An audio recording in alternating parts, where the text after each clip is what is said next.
Hello, welcome to my talk. Here we are with a summary, and I read the whole chapter, and it's chapter 4, Intention. And what I learned about this chapter is that there's four uh, things that motivate you uh, to do the things you do, right? And it starts talking about how we all have goals. Like, even if you're not goal driven, there's we all have this thing, like what we think, the steps. Like I was thinking before, I got into all this, but there were steps that I had to go to school. I had to get a college degree. I had to get married. I have to buy a house. I have to have kids. I have to, put them through school, and then I'm done. Like things you do. I don't even think I had goals other than that before, this um, lifestyle opened my brain to a lot more opportunities and things that I should, look forward to and be happy to, meet new goals. But anyway, everybody has goals, even people like me, like I was before, that I just thought, you do these things, check them off, you're done. Um, but everybody has these goals, and they have them either, there's four things that motivate you towards these goals. And one is fear, which we talked about last week as no bueno. Um, Another one is desire. Uh, that would be seeking personal gratification through success, wealth, and pleasure. It also is not one of the good ones. Duty, motivated by gratitude, responsibility, and the desire to do the right thing. And the fourth one is love, compelled by care for others and the urge to help them. So again, he goes through why fear is not sustainable, because you're doing everything through fear and it's going to catch up to you and bite you in the butt.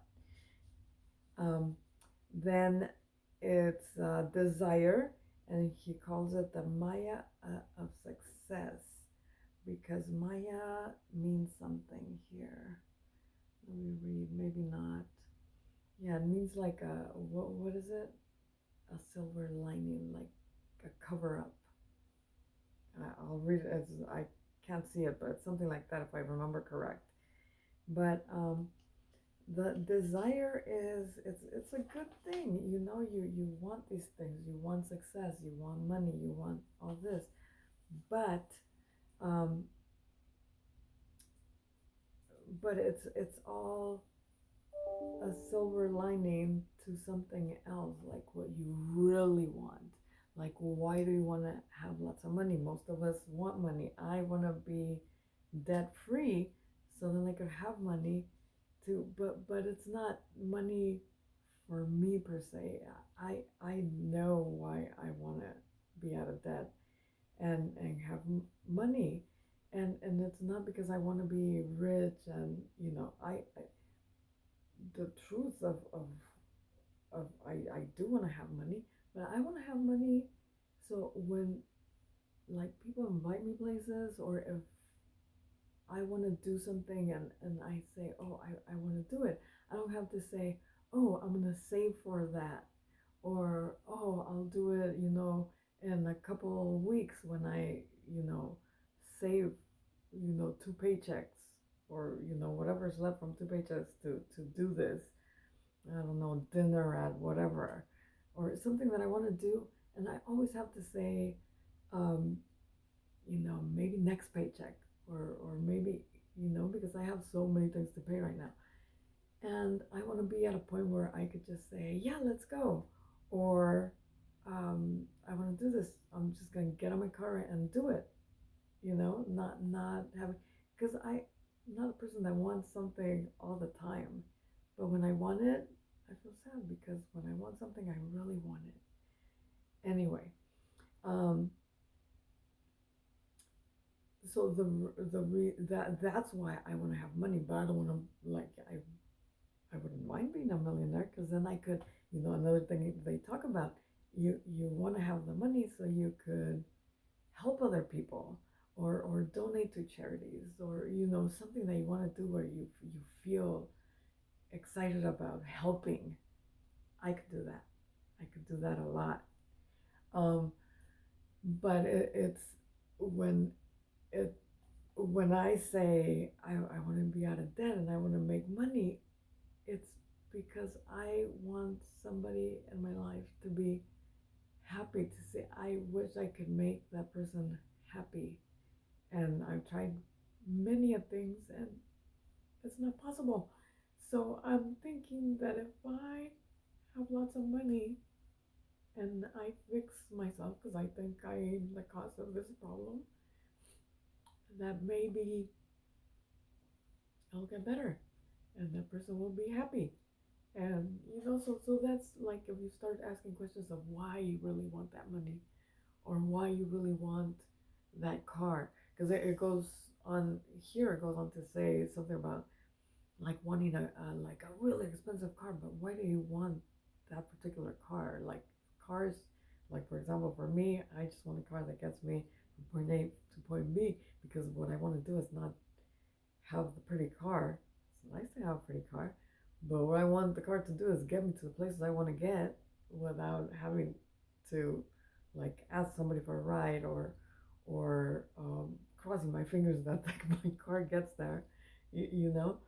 But the reason people want cars is to show, that you are able to um, buy these type of cars or like it says other things here, but let me see if I can find it. But it was something to that effect that it's not that you want that car, it's that you want something behind having that car, and that those are stories here about similar to that example where you want these things and it's like why do you want these things, which is it goes on to talk about the why ladder, and here's a picture of the why ladder.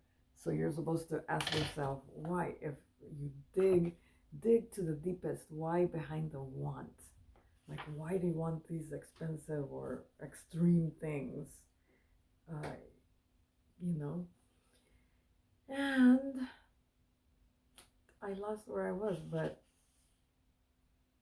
desire. That's what I was doing. Number two, desire. So, the duty motivated by gratitude. Uh, that one. So he says, if fear limits us and success doesn't satisfy us, then you probably already guessed that duty and love have more to offer. We all have different goals, but we all want the same thing: a life full of joy and meaning. So that's what we all want. And the way to get it is by duty and love. So, you know, make that money that you want, and then use it to good things, because I'm sure like millionaires don't like, what are you going to do with so much money? Help, help. There's so many people and things like the Hawaii thing that happened over there. Like all those people, their houses with everything they had burned down. I wish I could go over there and help them at least dig or throw away the ashes so then they could start digging and building their houses. Do something, but I can't because I could barely, pay my bills. But if I had money, maybe I could do like what Oprah does and goes and builds, you know, a couple houses for a couple of lucky people. It's a little bit goes a long way. But yeah, I should have wrote last time I wrote things and it went a lot cooler. But here, the more we upgrade from trying to fulfill our selfish needs to doing things out of service and love, the more we can achieve. Um, so that's pretty much what he says. That you feel better inside if you're helping people or loving people. And let me read it again. Love, compelled by care for others and the urge to help them. It's just loving your people, love on your family, help them do things. The elder, we have a lot of elders in our family, and it's just fun to see them out and about, and having fun together, and us having fun with them, like they don't feel lonely. I saw this movie. I don't know if I talked to you about it, but I know I said it in my stories, but it's called something with a J. I Jade. I forget, but it's about these old people and extraterrestrial. But the whole movie is them trying to hide the UFO guy, um, and while they're trying to hide him and help him, they're telling him their stories, and he won't talk to them. He's just sitting there listening, and those are three very lonely old people, and bad things happen to them because they're alone. And thank goodness all our old people are around us, and we mingle together pretty much. We do. They are our guides. They are, like, we did lots of things before because they were the leaders, and we do a lot less things now because they're older, so they can't do as much anymore. But and we're letting them lead, I guess, because we do what they plan. We just go and help with what we can. But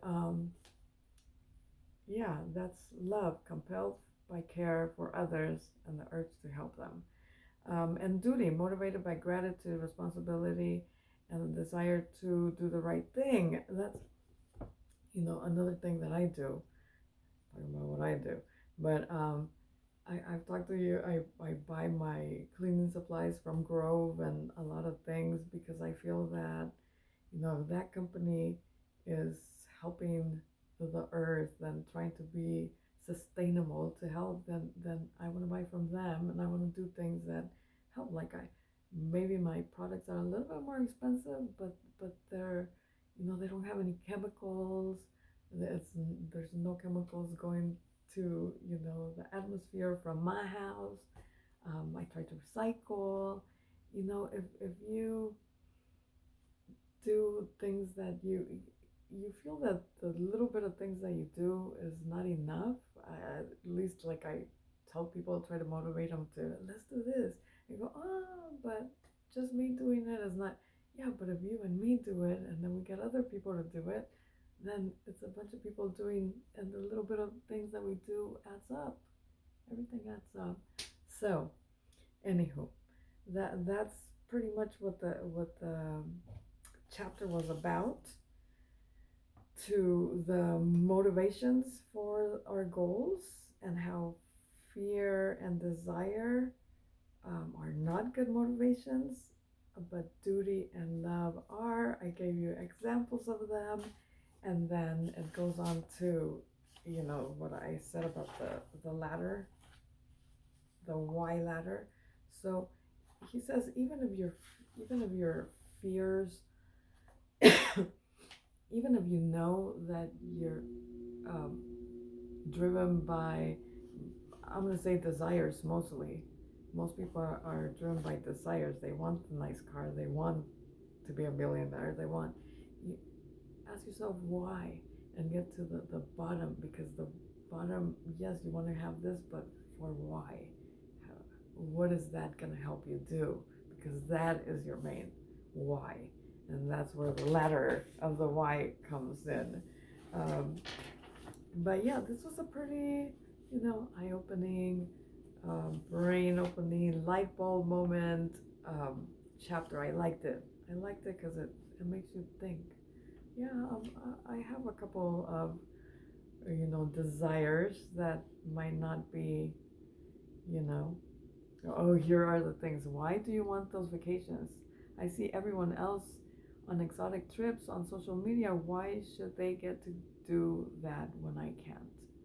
Why do you want it? Why do you want what they want? They're having much more fun than I have on my weekend. So now we are at the root of the want. Your weekends are unfulfilling. What's missing? I want my life to be more exciting, more adventurous, more exhilarating. Okay, your intention is to make your life more exciting. Notice how different this is from I want money, right? That is like what a lot of the chapter is about. Hope you got that. And, you know, oh, this is something I know it's going long, but this is something. They are monks, right? And he tells a story that they're at a monastery, and the monks are talking about the Good Samaritan. You know that Bible story where the Good Samaritan helps out and yada yada yada. So they're talking about helping and everything is help and da da. So they do that to all the people at the seminar, and then they tell the people to they have to go and give their speech on the Good Samaritan, what they learned, something that they're gonna do, and they put somebody that fell or broke or was in pain laying there where the person was going to go to do this speech, so about the Good Samaritan. So the logical thing, especially with them being monks, would be that they see the person fallen and pain right there, and then they're going to stop and be a Good Samaritan and help out and see what they need and get them help. But they said that a lot of the monks ran, and some of them saw the person, but they were more focused on they had to get there on time to give their speech that they had worked on to give. So even the nicest of the people have like this like, oh my God, gotta do that and leave this man there hanging. So just think about it and reflect on that, and don't be that monk. But yeah, he's saying it happens to all of us, even monks, even the nicest of people, because we're all like involved in our what we're doing, and we don't wait. Another thing, I saw some lady on Instagram. I'm all into the Instagram, and she said that they walk every day down this path, and they're always talking because she goes with a couple of people, and they're always walking and talking, and they never like stop to look around what they're passing by, the nature, the good stuff. And she said today somehow one of us looked, and there's this great like, and she showed it on her thing, and it's beautiful. And she goes, we just stopped here and like took a deep breath and took it all in because it's so beautiful and it's there for free for us to just see, and we didn't pay attention to it. That's another example of not in the book, from somebody that actually went through that. And I thought, oh my God, totally makes sense. But then it says, live your intentions, get down to the why, and know why you want all that money, why you want those trips, and work on that, on the main why. Dig deeper and do the work. The work is gonna get you to the satisfaction you need even before you become a millionaire. And you need to let go to grow. So let go of those feelings of I want to be like the Joneses. Do what's gonna make you happy, what's gonna get you to that $1,000,000, or why you want to get to that $1,000,000. That's what's gonna fulfill your life, your happiness, your person. And with that, I leave you. The next chapter is breathe. Breathe, meditation. They're going to talk about meditation. I love breathing. Like when I talk about meditation, it's the breath that I enjoy. So I'll talk to you next Thursday and let you know what they talk about in regards to meditation and breathing. See you later. Bye bye.